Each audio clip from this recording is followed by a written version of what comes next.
Eu sou o Dr. Emerson, neurologista, e a gente vai conversar aqui sobre etiopatogênese, a investigação das causas de onde vem o TDAH, transtorno de déficit de atenção e hiperatividade. Todas as vezes que a gente vai conversar sobre TDAH, a gente primeiro começa lembrando dos três grandes grupos de sintoma, que são a hiperatividade, a impulsividade e a desatenção. Esses sintomas, eles manifestam ao longo da vida com diversos exemplos. Então a gente tem hiperatividade motora, muito comum na infância, uma hiperatividade mental, de pensamentos acelerados, mais comum na idade adulta, a impulsividade, com todos os traços também motores, mas também com falta de planejamento para tomada de decisões, excesso de fala, excesso de compras, comer exageradamente, e a desatenção, com os grandes prejuízos em foco, concentração, cumprir tarefas com detalhes. E todos esses sintomas, a gente sempre tem que pensar neles não como exclusivamente do TDAH, mas também de qualquer outro problema que gere aí um funcionamento abaixo das funções mentais. Eu falo isso lembrando que uma lista de sintomas não necessariamente vai levar ao diagnóstico de TDAH. Esses mesmos sintomas têm diversas causas. Agora, um outro ponto importante da gente comentar é que esses sintomas, para que eles configurem o diagnóstico de um transtorno, como o TDAH, eles têm que gerar prejuízo, eles têm que afetar o funcionamento do portador. Então, um funcionamento cognitivo, acadêmico, comportamental, emocional, social, tem que existir aí um prejuízo comprovado para que aquilo sim configure um transtorno. A gente vai começar a falar de agora em diante sobre a causa, o que hoje a gente tem de conhecimento sobre a causa do TDAH. Quem me acompanha aí nas redes sociais, seja no nosso Instagram, casal.neurologista, ou nas outras redes sociais, no nosso site, né, sabe que eu trabalho atendendo exclusivamente adultos e idosos, né, e a minha esposa que atende crianças e adolescentes. Mas aqui, quando a gente conversa sobre as causas do TDAH, eu vou falar muito sobre essa parte da infância, que a gente entende que o TDAH ele é um transtorno do neurodesenvolvimento. Então, ele vai surgir enquanto esse cérebro, essa mente está se desenvolvendo. E isso vai ser na faixa etária da infância. A gente vai conversar agora sobre dados epidemiológicos. E todas as vezes que a gente fala da epidemiologia do TDAH, a gente se depara com uma faixa de variação muito grande. Por exemplo, aqui a gente já vê 2 a 18% de prevalência. E essa variação grande se justifica por diversos estudos que foram conduzidos em locais diferentes, né? Então, alguns considerando uma população de atenção primária, outros de centro de referência, então uma população que já vem direcionada com sintomas mais propícios a ganhar o diagnóstico do TDAH. Existe ainda a variação dos critérios diagnósticos ao longo do tempo que esses estudos foram conduzidos. Existe essa meta-análise que avaliou 175 estudos, mais de 1 milhão de pacientes e pacientes de diversos continentes, que chegou nessa estimativa de 7,2%. Tem ainda esse outro dado divulgado aqui pelo NIH dos Estados Unidos entre 2015 e 2016, que estimou 10% nessa população entre 4 e 17 anos de idade.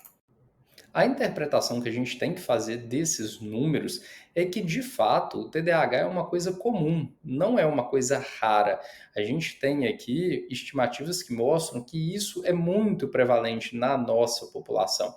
Então, a gente tem que aí se ater a esses sintomas, oferecer diagnóstico precoce e como uma forma de tratar rápido esse paciente e garantir para ele uma melhora de qualidade de vida. Esse outro dado que eu deixei aqui da proporção mostra que o sexo masculino tem uma prevalência de 4 vezes mais que o sexo feminino, ou seja, são 4 homens afetados para cada mulher afetada. Isso também é muito importante da gente ter essa informação em mente. E todas as vezes que a gente conversa sobre epidemiologia do TDAH, a gente se depara com uma curva crescente de prevalência. A gente sabe que, de fato, está aumentando a incidência, a prevalência ao longo do tempo. E a gente discute muitas coisas que justificariam isso. Sem dúvida, uma delas é a facilidade em identificar aí os casos, né? Então, muito mais é discutido sobre esse assunto e muito mais fácil tem sido dar o diagnóstico de forma precoce. Isso porque familiares, educadores, professores têm tido conhecimento mais sobre o tema. E uma outra discussão também é se estaria aí aumentando de fato a existência dos casos por possíveis desencadeantes, exposição a alguma coisa que estivesse causando mais o problema. Tem gente que ainda gosta aí, né, de falar que TDAH foi uma coisa inventada, uma coisa que está sendo aí criada por grupos, quaisquer que sejam, que tenham interesse em divulgar isso. Só que o que a gente vê aqui, bem interessante nessa imagem que eu estou deixando do lado, vocês vão poder ler ela depois com mais calma, né? É que o TDAH ele já vem sendo descrito na literatura médica, é claro que de formas diferentes, né, e que foram mudando ao longo dos anos, desde 1775. Então, definitivamente não é uma coisa nova. Já é aí de interesse médico avaliar os sintomas do TDAH há muitos séculos, né? E a gente tem aqui, até por essa imagem, uma divisão de uma era pré-diagnóstico, né? Depois ele passou a ter aí esse nome de minimal brain dysfunction, que seria aquela disfunção cerebral mínima. Depois apareceram os diagnósticos aí, os critérios para falar em TDAH. Mas definitivamente isso não é uma coisa recente, isso não foi um problema isso não é um problema atual, não foi um problema inventado agora. E falar em TDAH sempre também faz a gente discutir. A gente está fazendo aqui uma grande introdução, né? E falando muito brevemente de algumas coisas. Mas a gente sempre discute na conversa de TDAH sobre comorbidades. A gente sabe que a comorbidade, né, ter um problema associado ao problema do TDAH, é praticamente a regra no paciente que tem TDAH. Então a gente tem aí, enquanto grandes comorbidades, né, o transtorno opositor desafiador, nas crianças isso é muito comum, até 80% dos casos aí de TDAH tem esse problema associado. Transtorno de ansiedade, alcançando 20% a 40%. Transtorno depressivo, alcançando até um terço dos casos, né? Transtornos de aprendizagem, de aprendizado, alcançando até 60%. Além desses, né, a gente tem também o transtorno de desenvolvimento da coordenação, na metade dos casos de TDAH. Tem também o transtorno do espectro autista. Eu não tenho aqui a porcentagem para te falar de TDAH que tem também diagnóstico de TEA, mas eu sei que quem tem diagnóstico de TEA, em até 70% pode ter diagnóstico também de TDAH. Então, são coisas muito associadas, né? E transtorno de sono. É muito comum, a gente vê aí o paciente com TDAH tendo diversos tipos de transtorno de sono. É muito comum um transtorno de atraso de fase do sono, aquele paciente que sempre está brigando com o horário de dormir e acordar, como se ele não conseguisse sincronizar o ciclo de sono dele, ciclo circadiano, com o ciclo do relógio convencional. Nós vamos agora começar a falar de fato sobre o processo patogênico, né? O que acontece aí na formação, a origem do TDAH. E a gente vai começar já afirmando que não é definitivamente conhecido como isso se dá. Então a gente tem muitas inferências por base em observação de diferenças relacionadas à estrutura e ao funcionamento do cérebro de pacientes que têm TDAH. A gente divide inicialmente nesses fatores primários, que são aqueles que mais chamam a atenção, aqueles mais evidentes, né? E existe aí uma diferença no que a gente chama de metabolismo das catecolaminas. Catecolaminas são aí neurotransmissores, né? A gente tem como grande exemplo a dopamina, a noradrenalina, e a mediação desses neurotransmissores no cérebro do paciente portador de TDAH é diferente daqueles que não têm TDAH. E existe esse desequilíbrio do metabolismo dessas substâncias, aí no córtex cerebral, né? O córtex é aquela camada externa, onde está lá as principais conexões. E esse desequilíbrio a gente entende como tendo aí um papel primário na formação, na gênese do TDAH. E esse entendimento, né, veio a partir aí de estudos principalmente funcionais.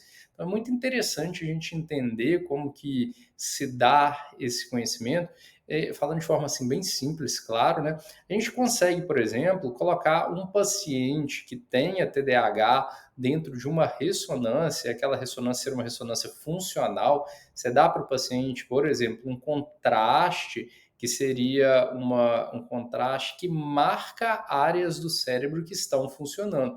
E você pede aquele paciente para desempenhar uma atividade específica, uma atividade que você sabe que ativa aquela área que no TDAH funciona menos. E aí você comprova que no paciente com TDAH, de fato, na imagem da ressonância, aquela área está menos ativada do que um paciente que não tem TDAH. É uma parte muito interessante da neurociência que se desenvolve em torno dessas imagens funcionais. E uma forma também da gente ver que esse metabolismo alterado desses neurotransmissores tem papel aí na gênese do TDAH é a resposta às medicações. Então, a gente faz uso de uma medicação que aumenta aí a disponibilidade, seja de noradrenalina ou de dopamina, e o paciente consegue melhorar, reverter sintomas, né? E isso pode ser comprovado, inclusive, com esses mesmos métodos de neuroimagem funcional. Então, isso mostra que, de fato, existe aí um papel para isso. E essa variação no metabolismo das catecolaminas tem um fundo de fato genético, né? Então, a gente identifica aí o que a gente chama de polimorfismos, né? Alterações que existem em gêneses, e essas alterações, elas fazem pacientes ter mais ou menos concentração de transportador desses neurotransmissores. Então, se você tem lá uma fenda sináptica, onde você tem uma concentração muito maior de transportador de dopamina, aquela dopamina ela entra, mas ela sai muito rápido da fenda. E isso é mediado por transportadores que são resultados aí de uma questão genética, né? A gente comprova também essa questão genética por um risco claramente aumentado de pacientes terem TDAH quando tem aí parentes de primeiro grau já com o diagnóstico. E tem estudos interessantes que mostram a concordância do diagnóstico, né, uma herdabilidade de 75% quando comparando gêmeos.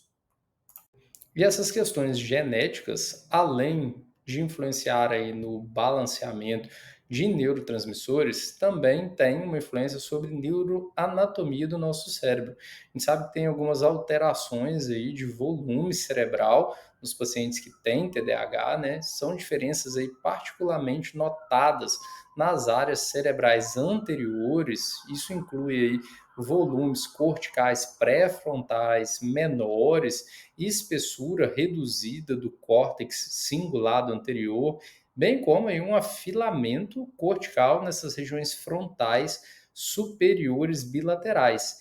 E essas regiões, elas estão aí sujeitas a uma ativação reduzida, né? Então a gente observa que existe uma ativação que é menos eficiente, reduzida, de núcleos da base, lobo frontal anterior, e isso justifica uma hipótese que a gente chama de funcionamento atípico dessa via estriato frontal ou frontoestriatal. Essa imagem aqui, né, ela não é para assustar ninguém, a gente também não tem aqui tempo e nem é objetivo explicar, mas é para entender o que de fato é a complexidade que é enorme dentro aí dessa circuitaria, né, dessas várias vias que conectam áreas distintas do cérebro dentro do paciente que tem TDAH. A gente sabe que o nosso cérebro ele trabalha dividindo tarefas, então cada local tende a ser responsável por um tipo diferente aí de atividade. E o que está reduzido anatomicamente, funcionalmente, com o desbalanço de neurotransmissor, são as áreas que são responsáveis por aquelas funções que no TDAH estão reduzidas. E isso revela todos os sintomas do TDAH. E a gente falou aqui então de desbalanceamento bioquímico, né, dos neurotransmissores, as catecolaminas, falou da questão genética, modulando isso, modulando as alterações aí neuroanatômicas, né? E eu comentei por fim agora que isso justifica os sintomas clínicos. A gente chama isso de correlação clínica, né?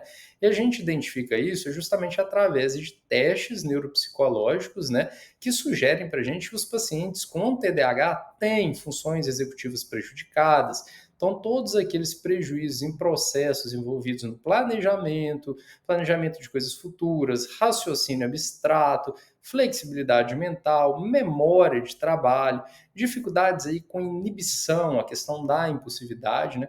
Esses achados, eles pareiam, eles são consistentes aí em estudos de neuroimagem, onde revelam alterações que justificam esses sintomas encontrados na clínica e mais pormenorizadamente nas avaliações e baterias neuropsicológicas.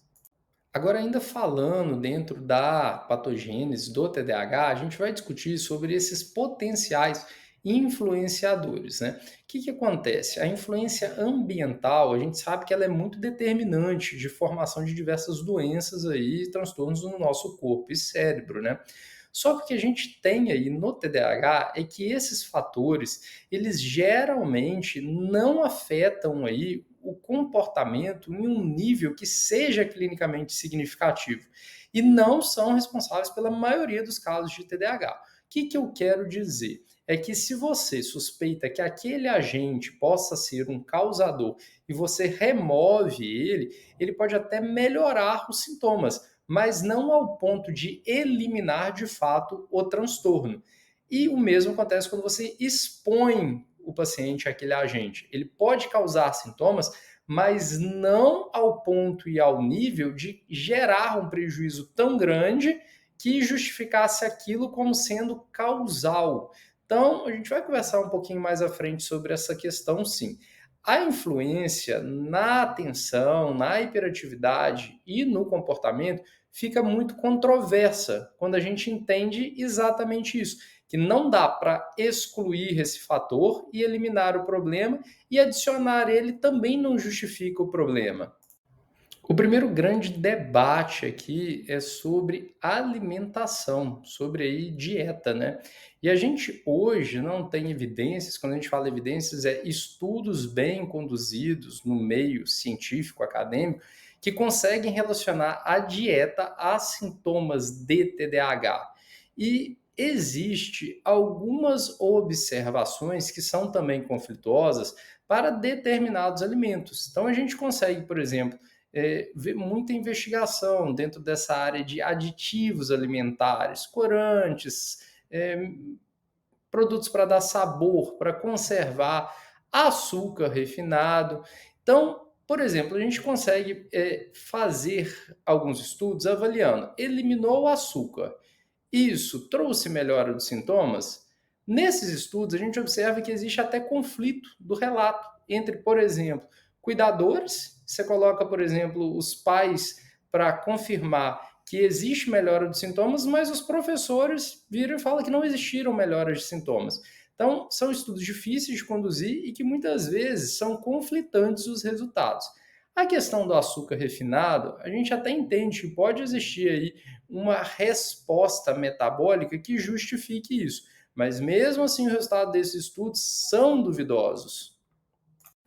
Agora, por outro lado, sendo aí bem prático, né, trazendo isso para uma coisa da rotina clínica, da nossa forma de abordar o paciente, se existe a possibilidade de remover da dieta um alimento que tenha uma suspeita de piorar sintomas, né, lembrando que aí a gente não vai atribuir isso como causa desencadeante, mas uma piora de sintomas, se pode remover isso e existir aí uma possibilidade de melhora, a gente também não vai ficar aí contra-argumentando a remoção desse alimento, né?